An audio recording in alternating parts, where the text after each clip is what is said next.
Méditation du 21 juillet, l'héritage des justes. J'entendis du ciel une voix qui disait « Écris, heureux les morts qui meurent dans le Seigneur dès à présent. Oui, dit l'Esprit, afin qu'ils se reposent de leurs travaux, car leurs œuvres les suivent. » Apocalypse 14, verset 13. Lors des funérailles de l'empereur romain Jules César, Marc-Antoine, noble romain marié à Cléopâtre d'Égypte, déclara « Le mal que font les hommes vit après eux. Le bien est souvent enterré avec leurs os. » Ces paroles sont considérées comme un joyau littéraire, mais elles ne tiennent pas compte de l'évaluation du caractère par le ciel. Le juste est comme un arbre planté près des eaux et qui étend ses racines vers le courant. Jérémie 17, verset 8. Mais les méchants sont comme la paille emportée par le vent. Somme 1, verset 4, version parole de vie. Le mal peut sembler réussir un certain temps, mais le jour viendra bientôt où il cessera d'exister. Les méchants et l'auteur de toute iniquité seront complètement anéantis, mais les bons vivront dans le paradis de Dieu.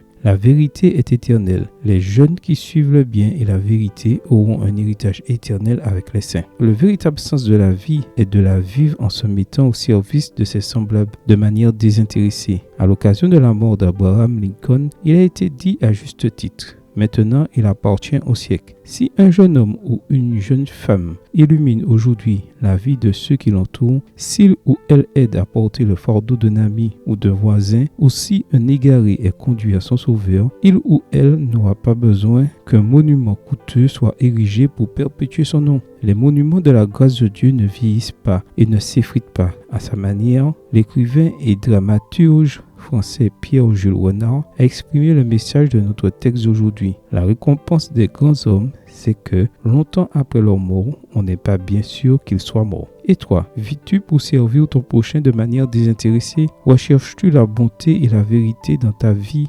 quotidienne? As-tu eu un impact positif sur la vie des autres? Ellen G. White a déclaré: nous devons donner de tout notre cœur, non pour faire étalage de nos bonnes actions, mais par pitié et par amour pour ceux qui souffrent. Extrait du livre Heureux ceux qui, le chapitre Le vrai mobile de la vie chrétienne, page 68. Alors que tu traverses ce monde, je t'invite à laisser un héritage durable. Amen. Bonne journée à toi et que le Seigneur te bénisse.